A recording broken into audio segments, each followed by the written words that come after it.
I can't believe you're getting married, Emma. I never thought you'd be able to afford something like this. Well, I worked hard and saved up for it. And what do you think you're doing here? Spare me the sob story. I remember how poor your family was in high school. You still look as pathetic as you did back then. Excuse me? What? Did you forget who you are already? You're destined to live a low life. This wedding must have cost a fortune. I bet you're in debt up to your eyeballs. Go home, Olivia. You are not welcome here. You don't talk to me like that. You think you're better than everyone now that you have all of this? Olivia, this is my wedding. I'll say it again. You are not welcome here. What if I don't leave? What are you going to do about it? Don't test me. What would you do if your bully shows up at your own wedding? My name is Emma, and I first met my bully Olivia when we were in high school. It soon became clear that Olivia was not interested in being friends with me. In fact, she seemed to actively dislike me, and I couldn't understand why. It wasn't until I started doing well in school that I realized what was going on. Olivia was incredibly competitive, and she was jealous of me for my good grades. She had always struggled in school, and it seemed like she resented me for doing well. She would make snide comments about my grades and try to downplay my achievements in front of others. Despite the difficulties I faced with Olivia, there was one bright spot in my high school experience: my friendship with Nick. Nick was an amazing friend who had such a brilliant sense of humor and charisma. But he struggled in subjects like maths and science. He was always worried about being held back, so when he asked me to tutor him, I gladly agreed. I spent hours with Nick going over problems and explaining concepts until they finally clicked for him. It was rewarding to see him improve, not just in his grades, but in his confidence as well. He started to believe in himself more and more, and it was a joy to see him succeed. However, Olivia didn't seem to be happy about that. I knew she was jealous of our friendship, but I wouldn't let that affect me. Unfortunately, my life took a turn for the worse during my senior year of high school. My family's business went bankrupt, and we were suddenly faced with countless financial problems. I tried my best to keep up with schoolwork and extracurricular activities, but the constant stress was taking its toll. To make matters worse, Olivia started to bully me even more. She would make up stories about me to turn my friends against me, and she seemed to take pleasure in my struggles. She even told everyone that my family business failed because my parents were dealing illegal goods. That was completely untrue. I was already feeling stressed out, and Olivia's behaviors made my life even more miserable. I didn't know how to make it stop, and I felt like I was drowning in a sea of problems. Nick was one of the few people who stayed supportive of me through everything. He tried his best to cheer me up, but my life got so hard that my family finally decided to move away. It was a difficult decision, but we knew that we needed a fresh start and a chance to rebuild our lives. Leaving my hometown and my friends was tough, but I was determined not to give up. Even though I couldn't afford to go to college like my classmates, I wasn't going to let that stop me from pursuing my dreams. I started working odd jobs like housekeeping or waitressing and tried to save up as much money as I could. With so much going on in my life, I unfortunately lost contact with all my high school friends, including Nick. It was getting lonely, but at that point, all I cared about was my goals. I came to dream of something bigger.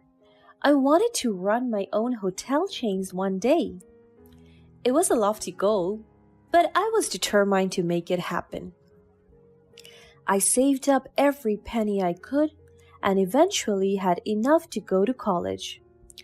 I was even lucky enough to earn a good scholarship to help with the costs.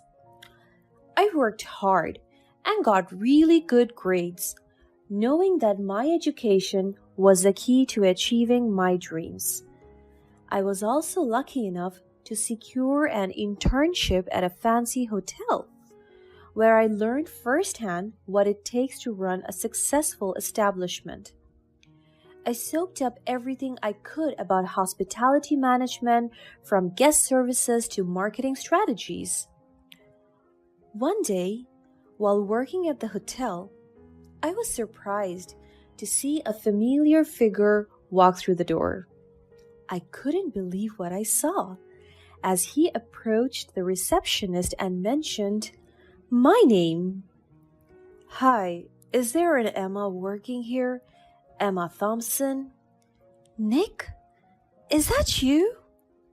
Nick turned around, and as soon as his eyes met mine, they were filled with joy. He gave me a warm hug and exclaimed, "Emma, it's really you. I can't believe you're really here." "Yeah, how did you even find me?" "Ever since we lost contact, I have been wondering where you and your family went. And then I just heard from a friend that they saw someone who looked exactly like you. And yeah, I went to find you as soon as I could." "Oh, Nick, I'm so sorry. Life has been so crazy. I didn't even realize how much time has passed since we last talked." "No, don't be. I understand. I'm just glad we get to meet finally." "Yeah, me too. Do you want to grab coffee sometime?" I would love that. It had been years since we had last seen each other, and I was thrilled to see him again. We quickly caught up on everything that had happened in our lives since we had last spoken. Soon after, we started going out, and everything just felt so right with him. It was as if Nick was the missing piece that made my life so much fuller. I didn't even realize how much more joyful I could have been before Nick came along. He was living in another city at that point, but the distance felt like such a small setback compared to the love and understanding we shared for each other. We would text and call each other every day and talk about the silliest things in the world. Every month, he would fly to my city to spend quality time with me, and sometimes I would fly to his. Fortunately, both of our careers were going really well, so we could afford going to visit each other quite often. For the first time in my life, it felt like everything was exactly where it was supposed to be. Before long, Nick proposed to me. We planned a beautiful wedding and were so excited to start our new life together as husband and wife. But there was one surprise that I wasn't expecting. It turned out that Nick was actually the son of the hotel chain owner. I was shocked, but also grateful that I had never known this before. I had worked hard to achieve success on my own, and I knew that my relationship with Nick was based on our love for each other, not on his family's wealth or influence. And so, Nick finally moved to my city and we started planning our wonderful life together. When we were working on the guest list for the wedding, we agreed to exclude Olivia. She was nothing but mean to me back in high school, so we both agreed that we didn't want her there. It felt like something was lifted off my chest when we made that decision together. I knew that we hadn't seen her for such a long time, and she could have become a different person.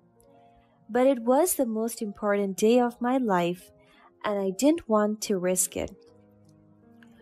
Just when I thought everything was going perfectly, something unexpected happened. It turned out that through our high school group of friends, Olivia found out that Nick and I were getting married. She texted Nick on his social media and congratulated him on tying the knots in such a friendly celebrity way. He politely said thanks, but in my gut, I felt like something was wrong. Nick tried to comfort me, and I wanted to let it go. But the anxiety lingered for a long time, and soon I'd find out that my gut feeling was right. Olivia wasn't happy for us at all. On the day of our beautiful wedding, Olivia showed up uninvited. To make matters worse, she was in a white revealing mini dress, and it quickly became clear that she wanted the attention to be all on her. She approached Nick and acted really nice and sweet, grabbing his arms as if she was actually the bride. Nick was going to push her away, but I didn't want to make a scene. I politely asked to speak to her in private and pulled her to the back. She began to show her true colors almost right away. I can't believe you're getting married, Emma. I never thought you'd be able to afford something like this. Well, I worked hard and saved up for it. And what do you think you're doing here? Spare me the sob story. I remember how poor your family was in high school. You still look as pathetic as you did back then. Excuse me? What? Did you forget who you are already? You're destined to live a low life. This wedding must have cost a fortune. I bet you're in debt up to your eyeballs. Go home, Olivia. You are not welcome here. You don't talk to me like that. You think you're better than everyone now that you have all of this? Olivia, this is my wedding. I'll say it again. You are not welcome here. What if I don't leave? What are you going to do about it? Don't test me. Olivia gave me the most disturbing smile as she raised a glass of red wine in her hand. Before I could make out what she was planning to do, she slowly poured all the wine onto her beautiful mini dress. She didn't even stop there. As she reached to pull her hair so strongly, the whole hairstyle was ruined. Then, to my utter surprise, she raised her hand and slapped herself on the right cheek. I was still in shock when she let out the loudest, most screeching scream. She immediately ran outside with her hands on her cheek, as if she was heard by someone else. Everything happened so quickly that I didn't have enough time to think or react. The only thing that I could do was to run after her. She was already crying in front of everyone at my wedding party. Help! Help! I'm bullied by the bride. I'm so sorry, Emma. It's not my fault that Nick still has feelings for me. Olivia was sobbing so loudly that everyone was shocked. They stopped whatever they were doing just to figure out what was happening. Nobody knew what to do, so they only stared at her. At that point, Olivia had already run toward Nick, hugging his arms like a baby. "Nick, please help me. Emma is so mean to me. I don't know what to do." I was so angry at Olivia's dirty tricks, I had to hold back the urge to run toward her and grab her hair for real. The only reason I wasn't taking any action was because I knew Nick had got my back. I could trust him with my life. So I knew he would somehow figure out a way to deal with this she-devil. She messed with the wrong people, and exactly like I expected, just when Olivia thought Nick was going to comfort her, he gave her the coldest reaction. "Get the hell off me!" Nick quickly pushed her away, and Olivia was so stunned she literally stopped sobbing. She didn't think a nice guy like Nick could treat her like that. "Do you realize you're ruining the most important day of someone's life?" Nick's voice was loud and angry. Everyone went silent, but I could tell that they felt bad for Olivia. The poor woman did look like she was bullied, not the other way around. But it was almost as if Nick could read their minds because just a few seconds later, a camera footage was shown on the big screen for everyone to see. People were so surprised, even amused, while Olivia was visibly horrified. On the big screen, she could see herself pouring wine on her own dress, ruining her own hair, and slapping her own face. She panicked and looked around just to see how many people were witnessing her dirty tricks uncovered. "No, this is not me. I mean, it was just a prank. Yes, I was just pranking them." "Olivia, you are not welcome here. You bullied me throughout my high school years. I was going to forgive you if you had realized what you have done. But you chose this for yourself." "How did Emma? It was just a joke. I was just joking." She looked around again and saw that nobody believed her. Little did she know that Nick had prepared cameras all over the wedding venue to make sure we were safe at all time. We would never expect her to pull such tricks, but we were surely prepared for every situation.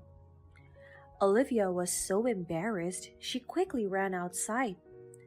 I was relieved that this was all over, but quite upset that she ruined our wedding. Nick gave me the longest, warmest embrace when he told me that he would make it up for me and that there's nothing to worry about. And make it up for me he did. Nick and his family ended up suing Olivia for ruining our special day, and she had to pay thousands of dollars in damages. It was a difficult situation, but it felt good to know that justice had been served. Despite the challenges we faced, Nick and I remained committed to each other and our dreams. We decided to get married again, this time on a secluded island where we could focus on each other and our love without any distractions. It was a beautiful and intimate ceremony, and it felt like we were truly starting our new life together. Now, we are running the hotel chain together, and we are stronger than ever. We have faced challenges and overcome them, and we know that we can handle anything that comes our way. We are grateful for each other and for the love and support of our family and friends. And we are more than excited to see what the future holds for us as we continue to build our dreams together. Mom, why are you so cruel to Shane? I told you I never liked her and I never will. She is my wife of 6 years, and for the past 6 years, you have never been good to her. So now you are going to disrespect me just to protect your worthless wife? She is nothing but a pain in the ass and a freeloader. That is not true. You know very well that Shane works hard for the family. Don't you ever defend that girl in front of me, Lloyd. I'm your mother, and you must obey me at all times. Now, if you have to choose between me and her, who is it? Mom, please. This is too much already. She is my wife, and you're my mother. You must make peace with each other. Never. My mother-in-law walked out and shut the door loudly. My husband ran immediately to help me as I was lying on the floor after my mother-in-law pushed me to the ground after a heated argument earlier. The root cause of our disagreement was very petty. After I folded my husband's laundry, I went inside our closet room to place his clothes. But as my mother-in-law saw me doing it, she went hysterical because she was the one who washed the clothes and she doesn't want me to touch my husband's clothes. She even slapped me and disarranged the clothes that I just folded. Aside from that, she kept on calling me names such as useless, stupid, and fake. She kept on telling me about this narrative that I'm only doing these things to make myself good in front of my husband. What is wrong with her? Lloyd is my husband, and it is my responsibility to serve him and this family. Ever since I married my husband, I never had the authority to decide in this house.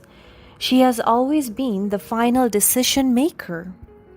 Whenever my husband and I fight, she always got in the way, and every time there is a conflict within our relationship, she always insists that the both of us should part our ways.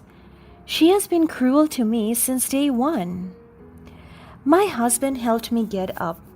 He hugged me and assured me that this will never happen again. Despite my mother-in-law's verbal and physical abuse, I am still thankful to my husband for being my confidant and protector. He defends me every time he has the chance. However, I don't want him to have a bad relationship with his mother.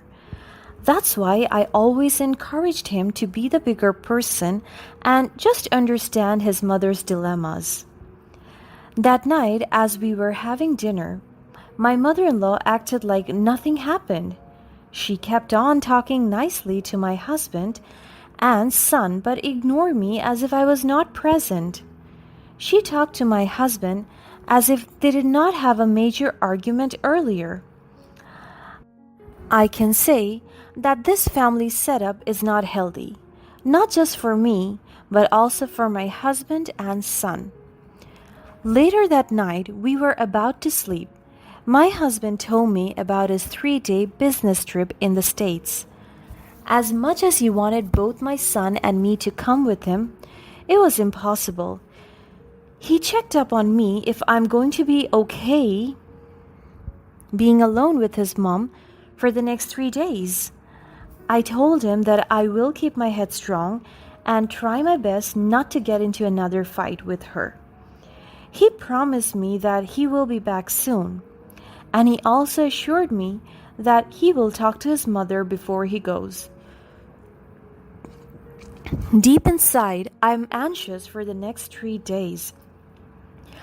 I cannot guarantee that my mother-in-law and I can have a peaceful and harmonious 3 days because she always finds something to pick on me. In short, There is no day that she won't scold, insult, and abuse me. But I wanted to be strong for my family and myself. As long as I can, I will understand her and humble myself. I chose to be the better one. The next day, I woke up early to prepare for my husband's food for his trip. As I came down to the kitchen, I saw my mother in law already preparing my husband's meal. I was about to get my utensils because I wanted to prepare food for my son as well. But she stopped me by grabbing my arm. She was holding me so tightly that I could feel my arms bruising. She looked at me with blazing eyes and warned me, "Don't you dare lay your hands on the food that I prepared. I'm going to cook food for my family." Your family? Bold of you to assume that this is your family. This is my family. You are nothing but an outsider. I'm married to your son, and I'm the mother of your grandson. This makes me a member of this family. So you are going to cook my son and grandson's food? You're a show-off. Get back to where you come from and never come back. I'm the only one who has the right to serve my family. My son and grandson are mine. Get out of here, loser. You don't have to dictate me with everything that I... She slapped me in the face. I am your mother-in-law. You should talk to me with respect. Respect? Bold of her to utter that word. She can't even give that word to me. It's too easy and natural for her to harass, insult, and abuse me. I really want to fight a case against her, but I'm thinking about my husband and son.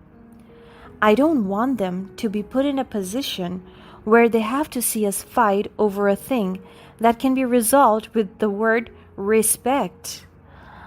I cannot take this anymore. This is complete nonsense. Talking to my mother-in-law is like talking to a toddler. Every word she says is so hard to comprehend and understand. It doesn't make sense.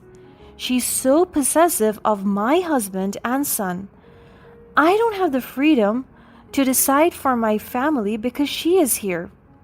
She wanted to be relevant and involved all the time. I left the kitchen and went back to our room. I don't have enough energy to fight her nonsense battles. Later that day, my husband finally boarded the plane. He was finally out for his 3-day business trip, and I knew this was also the start of my hardship. The next morning, my mother-in-law came knocking on my bedroom door, and the moment I opened it, she threw a bundle of cash in my face. She told me to be useful and instructed me to pay the house insurance. I had no choice but to follow her orders, so I did. After I dropped my son off at his school, I called my office assistant and told her that I will be late because I will be paying our house insurance. And as I was on my way to the insurance company, I saw someone familiar on the streets, a girl being mistreated. The old woman was grabbing her hair, and the girl was trying to pull away, but the old woman slapped her. I pulled up my car and went out to help the girl, but as soon as I came nearer, I finally saw the girl's face. It was Jenny, my elementary best friend. I will show you. I gave you enough time to pay your rent. 5 months is too long. Pay it now or I will kick you out. Please, I'm struggling financially. I will pay for it once I can find a part-time job. Please give me another month. I promise you. I have given you enough time. I am done with you. She grabbed Jenny's hair and pushed her down to the floor. I could only imagine how Jenny was able to reach the sidewalk because the apartment was a little far from the spot. I bet the old lady dragged her here. I approached her and the old woman stopped beating her. Jenny recognized me and she turned wide as if she saw her escape. She ran towards me and hugged me so much. She whispered to me, "Please, help me." I understood her body language, so I immediately confronted the old lady. I asked her what was going on. I can feel Jenny's body shaking, and her hands are trembling as she holds my arm to maintain her balance. The old lady explained what the commotion was all about. She told me that Jenny's debt was already 5 months due. The old lady was very eager to have the money already, but Jenny kept on telling her that her salary got delayed for almost 5 months now.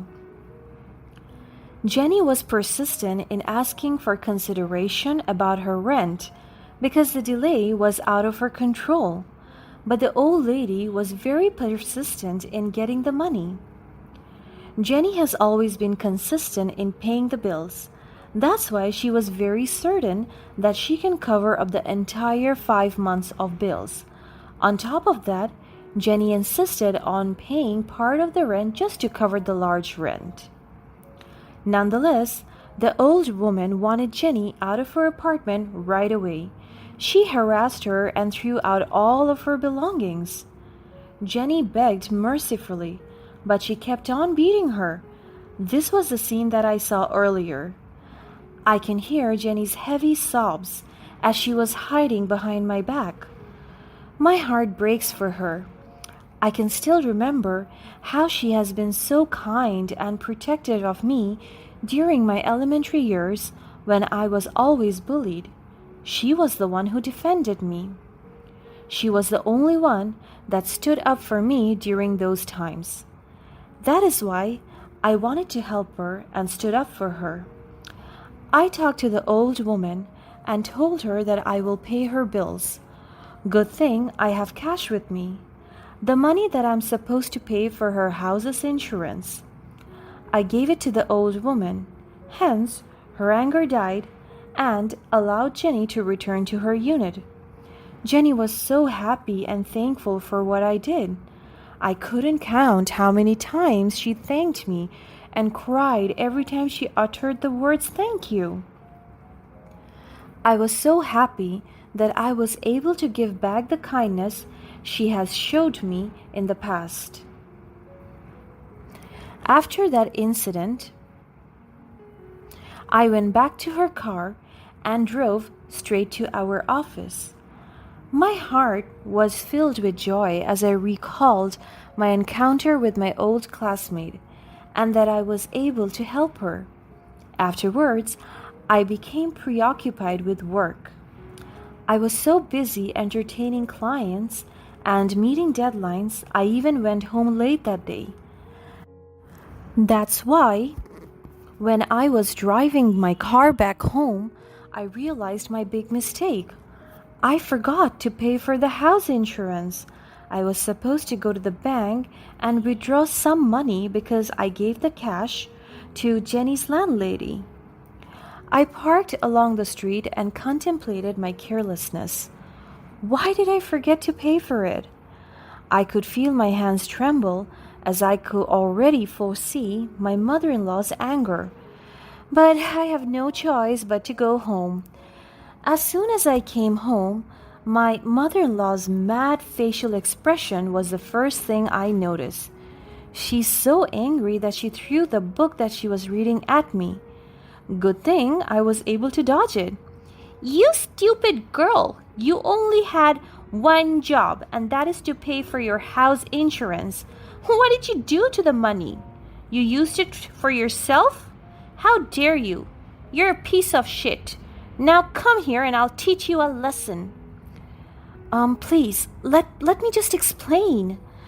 She grabbed my hand and hair by force. It hurt as she was pulling it hard. She pinned me to the wall and grabbed my phone as well as my wallet and threw it away. "The insurance company contacted me and they said that they didn't receive the money. If someone has to be homeless, it should be you. Get out of here." I became preoccupied with work, and I wasn't able to pay for the insurance. It is my fault. I take full responsibility. Oh no, it's too late. You will be thrown away from this house, and don't you ever dare to come back. She dragged me to her car and pushed me in. She drove it very fast and far from our house. I insisted on going, but she threatened me. She pulled up in the city's downtown and dropped me like I was some kind of garbage. She left me there with nothing. It was already 10 o'clock in the evening. The downtown streets were so empty and the ambience felt so unsafe. As soon as she drove away, I started to panic. I have no phone or money. How am I supposed to contact my husband? What will happen to my son? I started to cry and find some help, but there was nothing. Until I remembered Jenny. Her apartment is not far from here, so I decided to walk to her unit and ask for help. I'm sure that she will help me, just the way I helped her earlier. The walk took me 30 minutes, but I was so thankful because I was able to reach her house safe and sound. I instantly went to her unit and knocked on the door. She was so shocked when she saw me in tears and filled with sweat. She asked me what was wrong, and I told her about my mother-in-law's cruelty. All of it. She let me in and offered me new clothes and even food to eat. Also, she lent me her phone so that I could contact my husband. But I didn't contact my husband. Instead, I contacted the owner of the house insurance, who happens to be my godfather. I tried to call him many times until finally he answered. As soon as he recognized that it was me, the concern in his tone became evident. I told him that I was not able to pay for the house insurance today, and he just laughed at me, saying that there is nothing to worry about because the company always has this 5 days of deadline extension to all their clients. Aside from that, I also told him about my mother-in-law's abuses and mistreatment of me.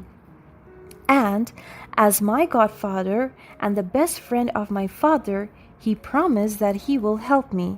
He orchestrated a plan that will help me take revenge against my mother-in-law.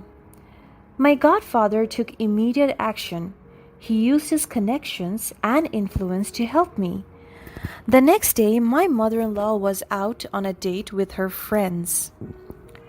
I knew this because she always does this every Friday.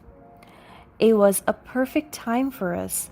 That's why my godfather deployed some of his logistics staff to secure the house and assist in apprehending my mother-in-law. The logistics staff circled the house. My godfather and I wanted my mother-in-law to feel intimidated, as if they were going to claim the house. But my godfather has another plan. He also contacted police officers that would arrest Rita for all her abuses towards me. I informed my husband about everything, and he decided to teach her mother a lesson. My godfather and I went to our house to fetch my son and wait for my mother-in-law to come home. As my mother-in-law arrived home, she was confronted by a locked house and a heavy police presence. I saw how overwhelmed she was with shock and regret. She came near one of the logistics staff and started shouting at him, "Who the hell are you? And why are you here in my house? And what is this nonsense? Why are there police officers here?" Ma'am, I'm here to claim the house. You have failed to pay for the insurance on yesterday's due. Shane, that stupid and worthless girl, this is all her fault. I want to kill her. She brings nothing but misfortune and annoyance. I saw her dialing my number as we were hiding behind the front door. and when my phone rang, she heard it. She looked around to look for the sound, so I went out. She was so shocked when she saw me coming out of the house. The moment she saw me and my godfather, she realized the consequences of her trashy attitude and rash treatment towards me. I can see the confusion in her eyes. "What is the meaning of this?" "It means you are already kicked out of this house." She smirked and even chuckled. "Oh, you're brave now because what? You have all these people?" I handed the police officer all the evidence of her mistreatment and abuse, and when she realized what I did, she came near me begging for everything that she had done. The officer started to approach her. That's why she panicked. "Please, Shane, forgive me. I don't want to be in jail. I am so sorry. I will not do it again." "I am sorry, but you have to learn your lesson." After that, my mother-in-law was ultimately arrested, facing the repercussions of her actions.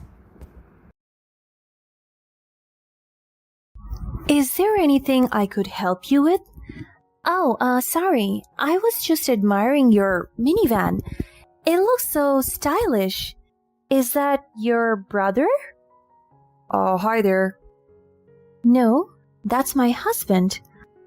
"Oh, you certainly look much younger than that." "Excuse me? What are your names?" I'm Jim, and this is Camilla. "Jim, huh? I like the sound of it." "Sorry? Is there anything you need here? We're trying to rest." "I'm just a bit curious, Do you have some time to tell me about this cool lifestyle you're having?" Actually, we're trying to take a nap. Would you mind?" "Jim, what are you up to?" He is also... Actually, it wouldn't hurt to talk to her just for a few minutes. We do have a cool lifestyle. "Awesome. Want to grab a coffee? We could leave Camilla here while she's taking a nap." Cool. See you later, babe. My name is Camilla, and I was married to my husband Jim for almost 2 decades. We were both in our 50s, and we had decided not to have any children. Instead, we are focusing on investing more in our careers and hobbies. It was a tough decision to make, but we both agreed that we wanted to travel and see the world. We wanted to pursue our dreams and passion without any limitations or responsibilities, and became quite successful in our respective careers.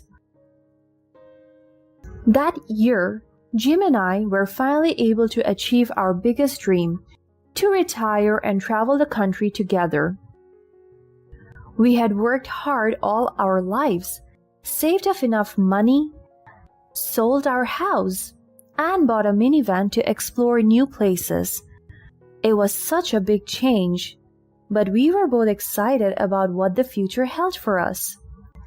Our first stop was Yellowstone National Park, and it was breathtaking. We spent hours hiking through the mountains, watching geyser erupts, and admiring the wildlife. We felt free and alive, and we knew that we had made the right choice.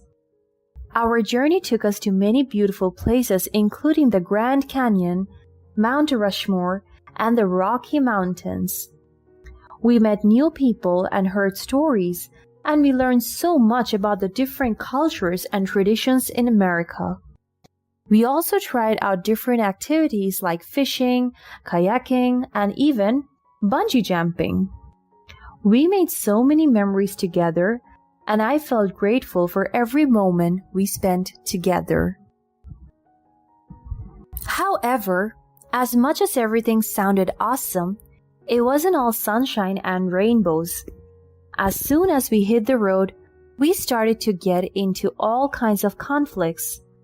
Jim seemed to have lost his enthusiasm for the trip and refused to help with the maintenance of the van. I ended up taking on all the responsibilities, which was exhausting and frustrating. I tried to talk to him about it, but he just brushed me off and said that he deserved to relax and enjoy the trip. Things got worse when Jim started to waste money on unnecessary things.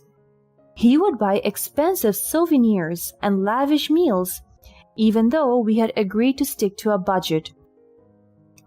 I tried to reason with him and remind him of our financial goals, but he refused to listen. It was incredibly stressful, and I felt like I was shouldering all the responsibilities while he got to enjoy the trip without any worries. To make sure we could maintain that lifestyle, I decided to start a travel account online and share our experiences. I created a blog where I wrote about our adventures, the places we visited, and the people we met. I also started an Instagram page where I posted photos and stories from our trips. To my surprise, my channel started to gain worldwide popularity, and a lot of people reached out to ask for advice. They would ask about the best places to eat, the most beautiful sights to see, and the best ways to save money while traveling. I was overjoyed that so many people were finding my content helpful and inspiring. However, Jim started to get really jealous. He would accuse me of spending too much time on my blog and not enough time with him. He would get upset when I would take photos or write posts instead of going out there and really experiencing the adventures, in his words. I tried to explain to him that this was something I was passionate about and that it was helping us maintain our lifestyle. But he just couldn't understand. He went as far as accusing me of trying to betray him with men I met online. That was completely untrue. I had never even considered being unfaithful to him. I tried to tell myself that was just something he said when he was angry, so that I could look past it. Little did I know, things only got worse from there. One day, as we were parked in town to fill our gas, a college girl walked by and got curious about our minivan. "Is there anything I could help you with?" "Oh, sorry, I was just admiring your minivan. It looks so stylish. Is that your brother?" Hi there. "No, that's my husband." Oh, you certainly look much younger than that. "Excuse me?" What are your names?" I'm Jim, and this is Camilla. "Jim, huh? I like the sound of it." Sorry, is there anything you need here? We are trying to rest. Oh, I'm just a bit curious, you know. Do you have some time to tell me about this cool lifestyle you're having? Actually, we're trying to take a nap. Would you mind? Jim, what are you up to? He is also... Actually, it wouldn't hurt to talk to her for just a few minutes. We do have a cool lifestyle. Awesome. Want to grab a coffee? We could leave Camilla here while she's taking her nap. Cool. See you later, babe. As I watched them two walk away, I couldn't help but notice how they were flirting with each other. He was being overly friendly, laughing at her jokes and complimenting her on her looks. I felt a pang of jealousy and insecurity, but I tried not to let it show. When I brought it up with Jim, he denied it. One day, when I was checking the footage in my camera, I realized that I had accidentally turned it on and left it recording the back of our minivan for 6 hours. Jim had told me that he was going to watch a basketball match while I went out with some of my friends in the region, so nobody was there to turn it off. I was looking through the footage, trying to see if there is anything interesting, when I noticed something strange. I was taken aback by the sound of Jim and another young girl.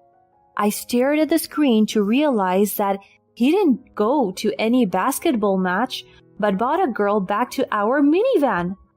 I couldn't see anything because the camera was under some blankets, but I could hear the sounds of them having fun with each other. It broke my heart, and I couldn't help but think of how much all the other times that Jim might have cheated on me that I didn't know of. I couldn't believe what I was hearing and seeing. Jim's infidelity shattered my trust in him, and I felt like my whole world was falling apart. It didn't help that I had suspected something was going on for a while, but I had ignored my intuition and tried to make things work. I knew that I needed to make a decision about what to do next, but it was just so hard. I spent the next few days in a daze, trying to process my emotions and figure out my next steps. I could never look at Jim the same way anymore, but I acted like everything was normal. I just made up more excuses to be out of our minivan more often, just so I could be away from him and have some space to myself. Jim didn't even care. He didn't ask twice about my whereabouts, which pained me even more. But that was my last straw, realizing that the man I had cared for so deeply did not deserve my love and devotion.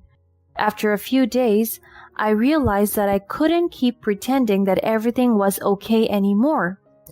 I made up my mind and came up with the perfect revenge plan.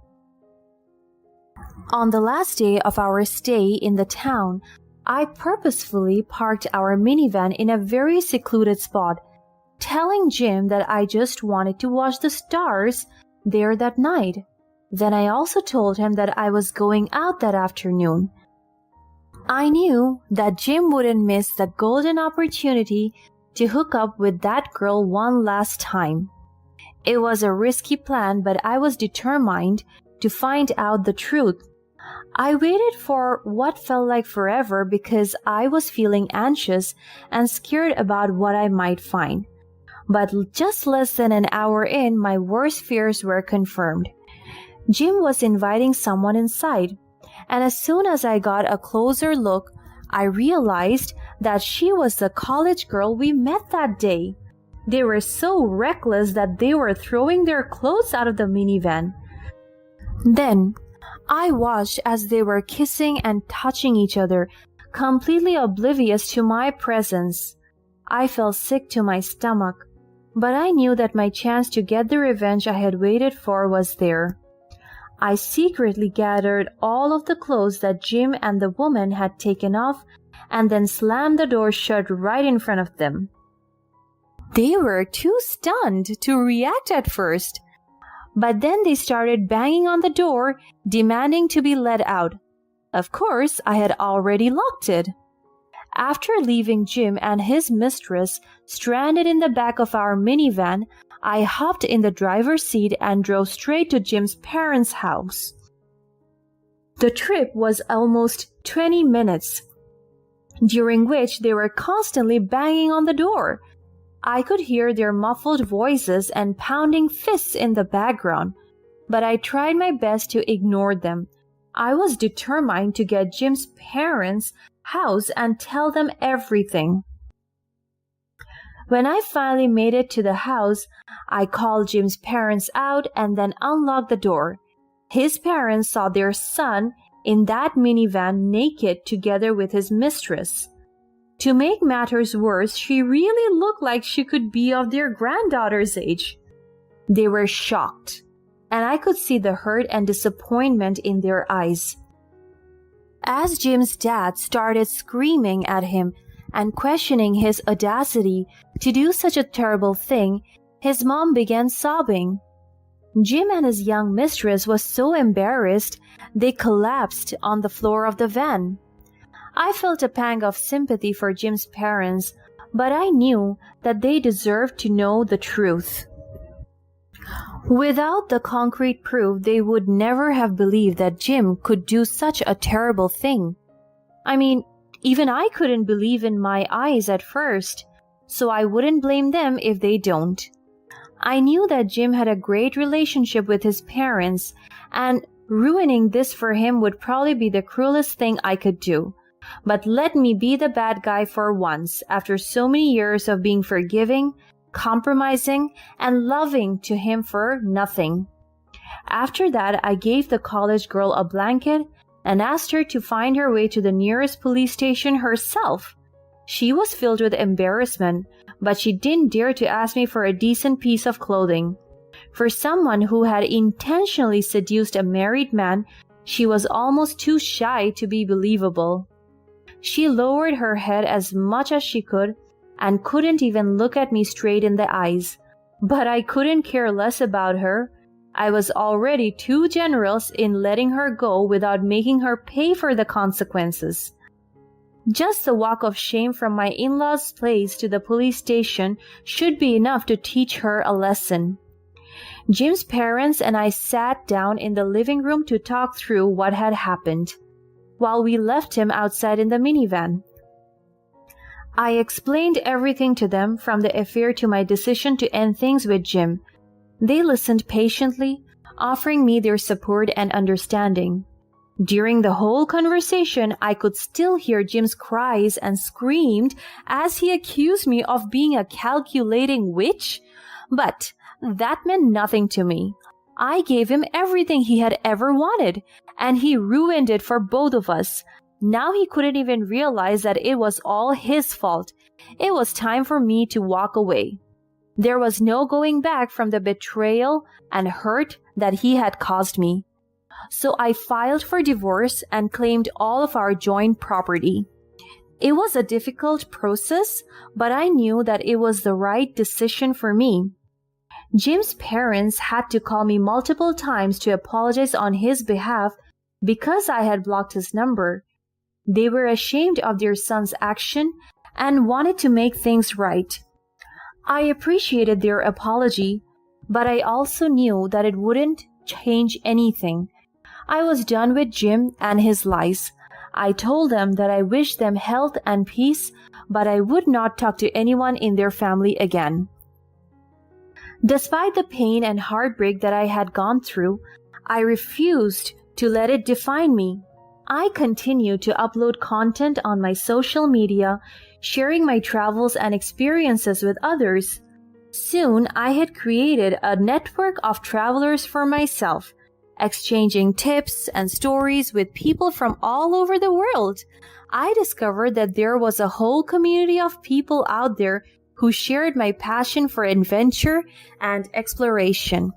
They inspired me to keep pushing myself, to keep seeking out new experiences and challenges. And slowly but surely, I began to heal from the pain of my broken marriage. Looking back, I realized that the end of my relationship with Jim was the beginning of a new chapter in my life. It was a painful and difficult experience, but it also gave me the courage to pursue my dreams and follow my heart. I learned to trust myself and my instincts, and to never settle for less than I deserve. I'm living my best life right now, and I'm loving every minute of it.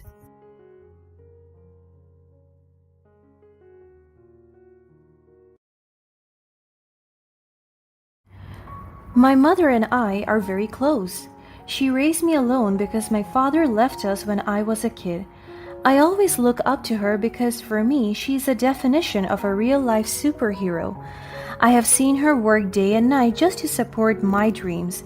She sacrificed so much for me that even if there is nothing left for her, she is more than willing to give everything to me. This is how much she loves me. And I could say that we don't have a fortunate and comfortable life. I could remember how we used to go to different places. After all, we always got kicked out of our apartments because we couldn't pay rent on time. I admit that there are times that I blamed everything on my mother. I would shout at her and rebel at times because I couldn't understand the weight of the situation. And I guess that it is pretty normal for someone to act that way during that age. And I'm so fortunate to have a mother who is patient and understanding. She let me understand the situation and mold me to become resilient and hopeful despite our situation. I could also remember how many people mistreated me. There are times when we reached out for help, but instead of assistance, they gave us side eyes and insults. We were judged, and my mother couldn't even have a permanent job. She would work as a fast food crew, laundry girl, garbage lady, lawn mower, and even a babysitter. It breaks my heart to see her suffer like this, all because life wasn't even in our favor. We were born into an unfortunate life pushed below the poverty line. But that doesn't stop me from reaching my dreams. To dream of a better life for me and my mother. So my mother and I worked hard to get me enrolled in a prestigious school, and because I was witty and pretty smart, I got accepted into the university through a scholarship program. I was able to enter a university that provided a quality education. I worked hard to earn my degree and graduate with flying colors, because in this way I can make my mother proud and it can bring us out of poverty. I believe that education was the gate that opened me to so many opportunities and possibilities. As soon as I finished college, I made a mark in the university as one of the best students, and they hired me to become an instructor. I was fortunate to have an instant career opportunity right after college. I teach history at my university, and just less than a year I was given a promotion. I was able to set my foot high in the field of academia. I was known for my methods of teaching and even for my research studies. Through this, I was able to give my mother our very own house, and that made her happy. And for me, that was the most precious thing I did for her. On top of that, I met the love of my life when I was teaching at the university.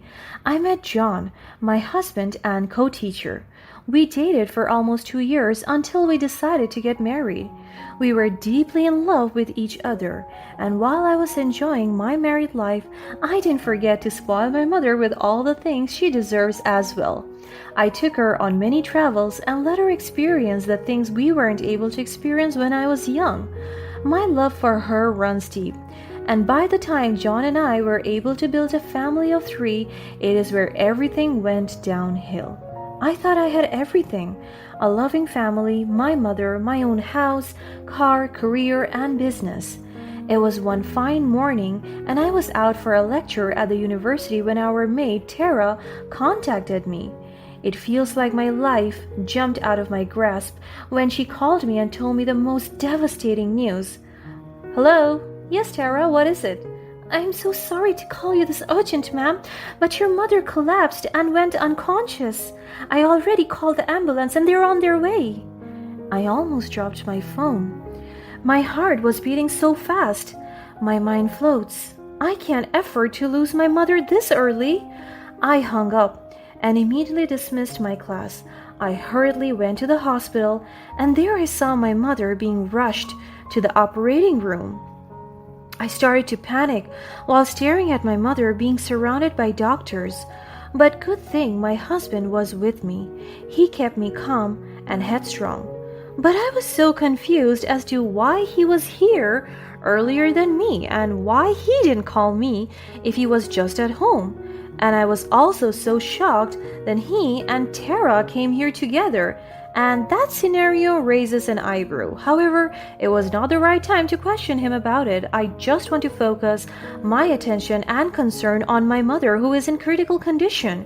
After 4 hours, the doctor came out and talked to me immediately. "Her condition is now stable."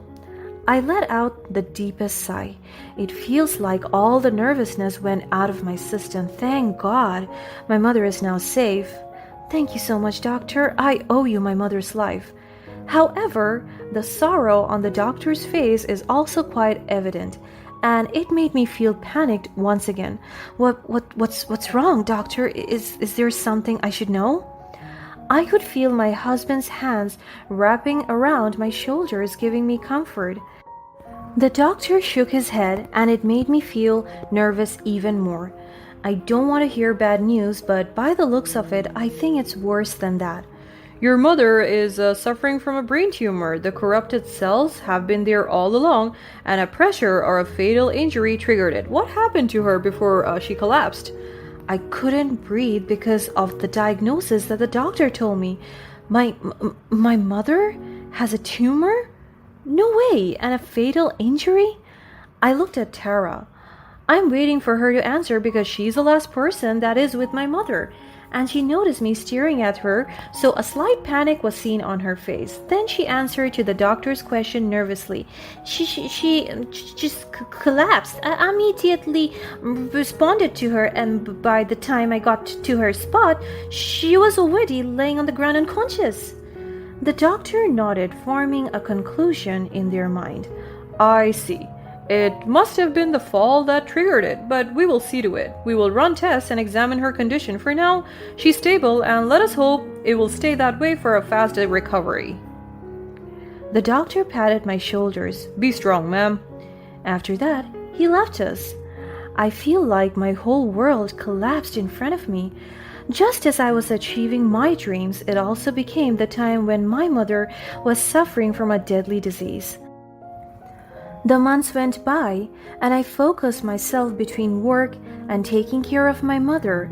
I would admit that I didn't have time for my family, especially for my husband, but I was thankful that Tara is with us. She helps us with the household chores and everything. After several therapies and medical sessions, the doctor said that my mother gave no signs of recovery. It seems like her body has already given up on the illness. I broke down every night just by the thought that my mother would be gone anytime soon. I don't want to live in this world without her. I am yet to let her live the life that she truly deserves. But if it's her body that gives up, then there is nothing that I can do. So I asked the doctor if I could take her home and continue her medication there, because if her days are already numbered, then I want to spend it with her in the house that I built for us. Also, as her daughter, I took it upon myself to ensure she received the care and comfort she deserved. So I decided to let her stay at home surrounded by familiar faces and the warmth of our family. And the doctor agreed. My mother has her nurse and caregiver, and the doctor would regularly visit the house to check on her. Despite the pain of her leaving me building up, I never imagined that my life would take such a devastating turn even more. Because as I focused on my mother's well-being, I couldn't ignore the growing suspicion that something was amiss within the walls of our home. My husband John, the person I had once trusted wholeheartedly, had been acting strangely. He seemed distant and preoccupied, often disappearing for hours without explanation. It was as if he was hiding something from me. He's supposed to be the one that was helping me during this tough time, but he is always absent and nearly inconsistent. In short, he changed. He's not the one he used to be anymore, and I'm pretty sure this is all because someone else is in his life. As the days passed, my concerns deepened, and I couldn't shake off the nagging feeling that my husband was having an affair. The signs were subtle at first: an occasional secretive phone call, a hushed conversation whenever I entered the room. Every time I ask him to take care of my mother, he refuses. If I talk about concerns about the household, he doesn't look interested, and he doesn't even talk to me with sense anymore. But the doubts began to consume me, fueling my already heightened emotions amidst my mother's deteriorating health. It feels like my past has been haunting me. The feeling of misfortune and negativities have filled my life once again, the same things I felt during my childhood. But I maintain headstrong. I wanted my mother to see me calm and collected. I have to be strong for her. So despite all the possibilities that my husband is cheating, I disregarded all of it and just focused on my mother and her well-being. I decided to take a leave from the university to dedicate all my time and effort to my mother. Aside from that, I also want to play my role as a wife and mother. I spent most of my days taking care of my mother and running errands. And every time I went out, I would leave a camera on standby to record little moments of my mother. so that when she left this world, I have something to reminisce about. In an attempt to ensure my mother received proper care while I ran errands, I assigned Tara to assist her. I trusted her and believed she would treat my mother with the utmost respect and compassion. I reassured myself that there was a caretaker and nurse on duty as well, convinced that my mother was in safe hands. But as the days passed, I couldn't shake off the feeling that something was off. There were moments when I would come home and find Tara and my husband engaged in whispered conversations. They have these secret eye contacts that are very flirtatious. Also, they kept on talking, and in fact, my husband would rather talk to her than to me. Their secretive exchanges only intensified my suspicions, and I felt a sense of betrayal cutting through me like a knife. On top of that, my husband's disdain for my mother's presence in our home became increasingly evident. He resented her living with us, always pushing to send her back to the hospital, but I refused to give in. I wanted to be there for my mother, to provide her comfort and care during her remaining days alive. It was a decision that only fueled the growing tension between John and me. Then, one fateful day, I returned home from an errand. I told Tara to look over my mother, but this time the nurse and caregiver were both off duty. And as soon as I got home, my heart was heavy with worry for my mother. As I stepped inside, an eerie silence enveloped the house. The air seemed heavy with foreboding energy, and an inexplicable sense of dread washed over me. I knew something was wrong. Rushing through the house, I searched for any sign of my mother, hoping to find her safe and sound. But when I reached her room, I was met with a sight that shattered my world. My mother lay motionless, her eyes closed, her spirit gone. There were no signs of an attack or any apparent cause of death. It was as if she had simply slipped away. At that moment, grief and anguish consumed me. I shouted and broke down. I cried until I couldn't properly breathe anymore, all the while clutching my dead mother in my bare arms. I cradled my mother's lifeless body, feeling a deep sense of loss that threatened to suffocate me. But beneath the crushing weight of sorrow, a fierce determination ignited within me. I knew deep within my soul that my mother hadn't died naturally. She had been taken from me, stolen by an unforgivable act. In short, she was murdered. Driven by a desperate need for justice, I began piecing together the fragments of the puzzle, determined to find the truth. And then it happened. I stumbled upon a hidden truth that shattered the fragments of trust I had left. I remembered my secret camera. I immediately reviewed the recent footage when everything had transpired.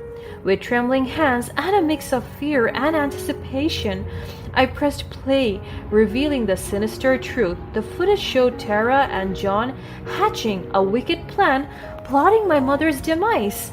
Their face twisted with malice, their voices filled with cold-hearted intent. I couldn't believe what I was witnessing. The very people I had entrusted with my mother's care had conspired to take her life.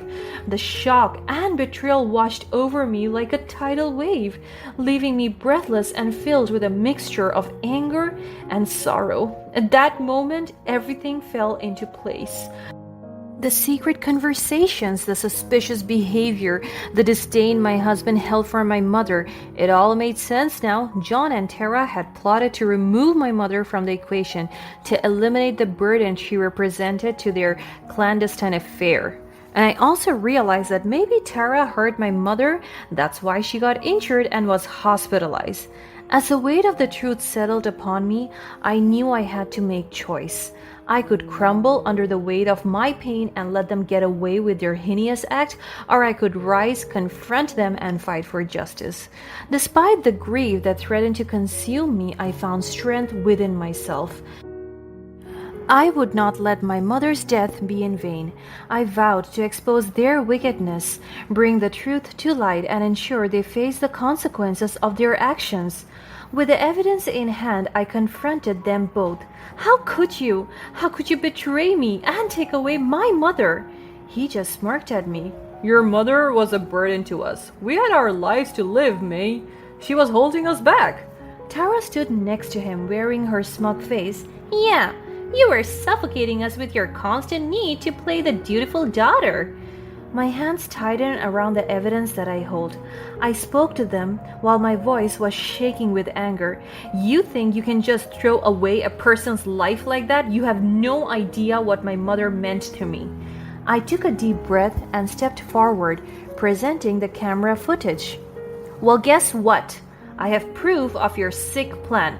I have evidence of your betrayal and cold-heartedness. John and Tara exchanged nervous glances, their arrogance fading away. The air crackled with tension as I laid bare the betrayal, the camera footage serving as an irrefutable witness to their guilt. His face paled, his eyes dirting with a mixture of fear and desperation. He tried to deny it, to conjure up feeble excuses, but I could see the truth etched across his features. Where did you get that? This means nothing. It means everything, John. You took away the most precious person in my life, and now you'll pay for it. I reached for my phone and dialed the police. My eyes never left John and Tara. Hello? This is May Thompson. I need to report a murder and provide evidence. Please send the police to my address immediately. Tara tried to grab the phone from my hand, but I stepped back, out of her reach. You can't do this. You have no proof. I smiled with a glimmer of triumph in my eyes. Oh, but I do, Tara. And the police will be here soon to arrest both of you. You'll pay for what you have done. The room falls silent as the weight of my words hanged in the air. Fear and panic begin to take hold of John and Tara. Mia, please, we can talk about this. We can work something out. It's too late, John. You made your choice and now you'll face the consequences. The distant sound of sirens grows louder, signaling the approaching police. My determination solidified and I stood tall, ready to face the justice I fought for so hard. But my pursuit of justice didn't end there. I couldn't allow Tara to escape accountability either. I contacted the authorities, sharing the damning evidence I had gathered. The police were taken aback by the revelation, assuring me that they would investigate the matter thoroughly. Days turned into weeks as the investigation unfolded, and then the truth emerged, an intricate web of deceit and betrayal. It wasn't just a simple case of an affair gone wrong. John and Tara were entangled in a larger criminal operation, one that involved fraud and money laundering. My mother's death had become a mere pawn in their sinister game.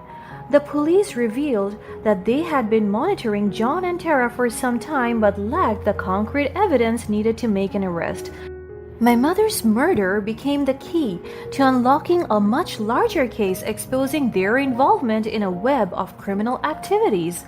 A sense of relief washed over me as the truth was finally revealed to the world. My mother's memory would not be tainted by their wickedness. The police assured me that justice would be served and both John and Tara would face the consequences of their actions. In the aftermath of this harrowing ordeal, I found solace in the love and support of friends and family.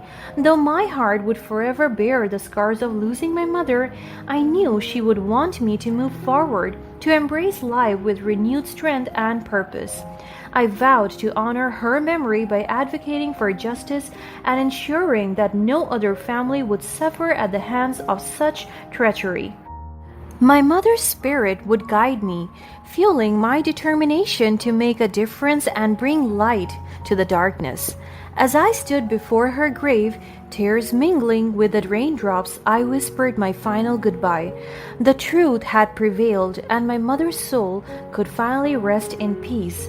Though the pain would never fully fade, I had found the strength within myself to face a new chapter, forever carrying her love in my heart.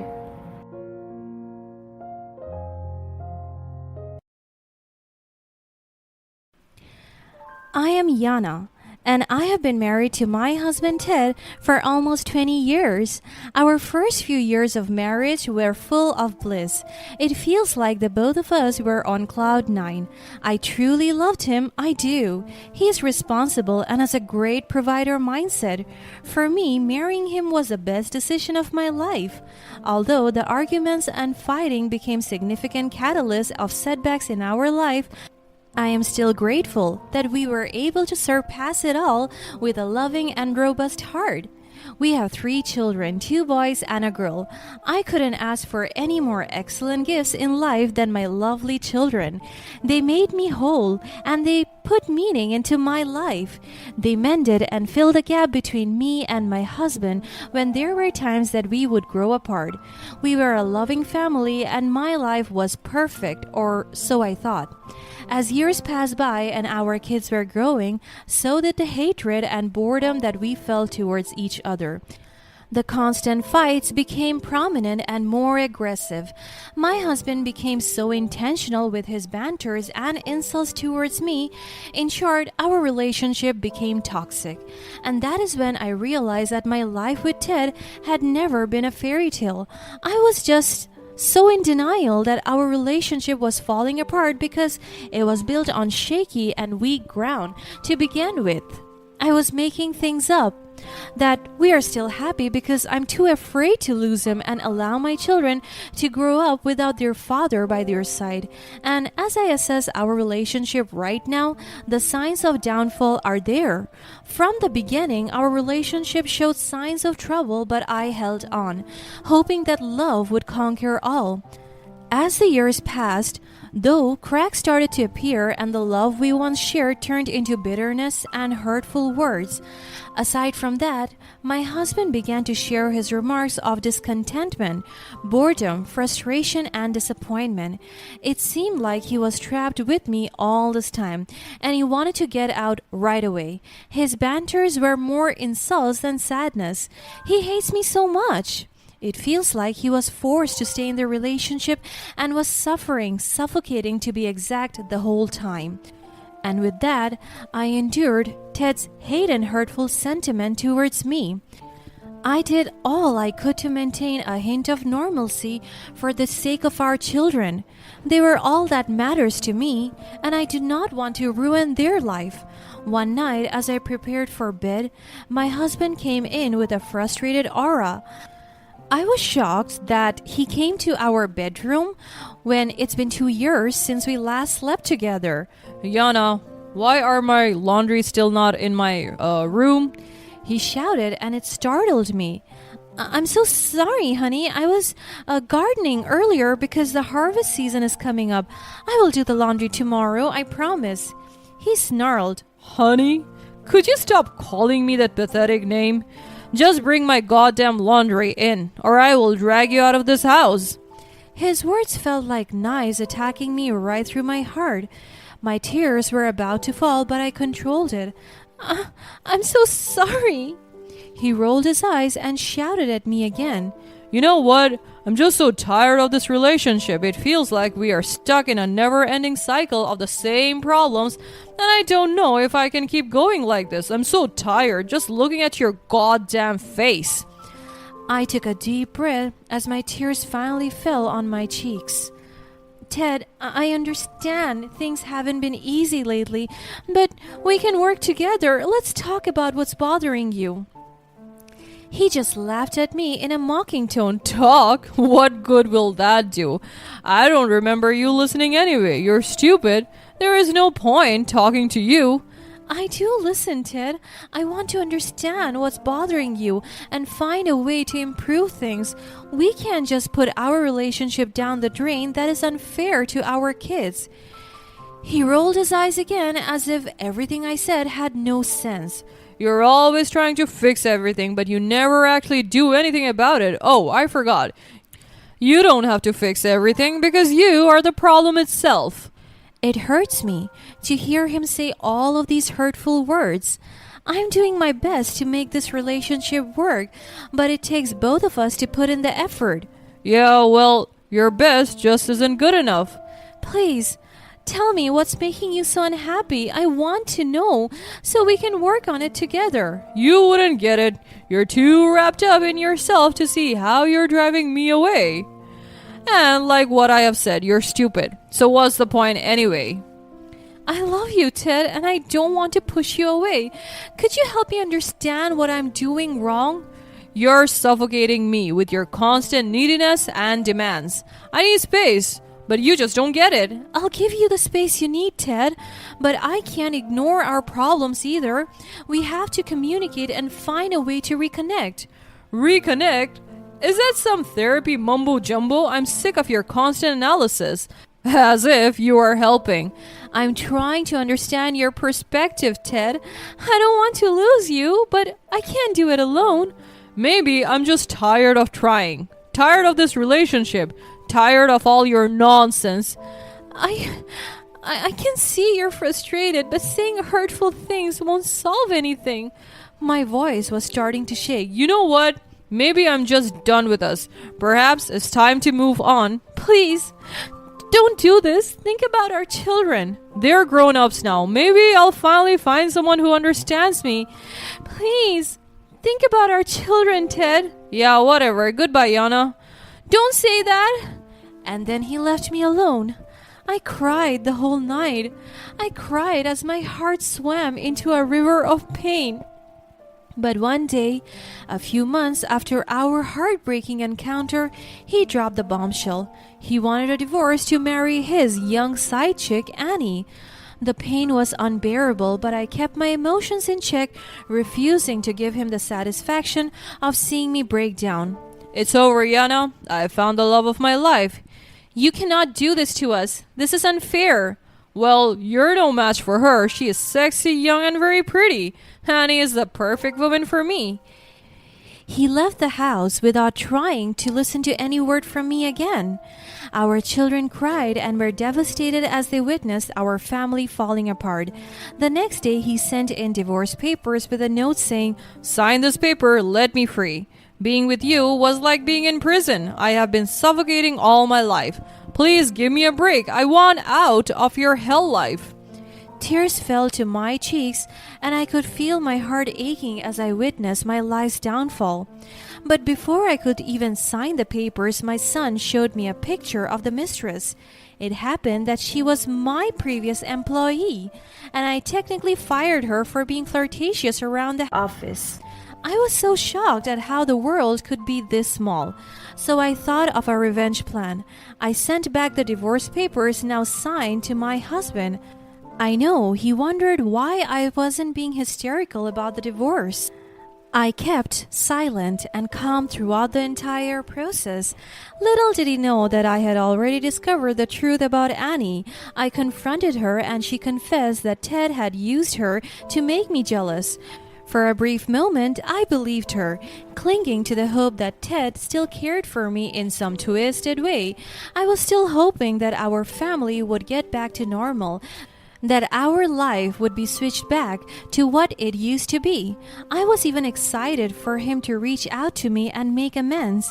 And as fool as I am, I was ready to accept him back into our life with open arms. But the truth slowly unraveled before me. As I was cleaning my room, my gut urged me to open his computer. I found messages on our one messaging application.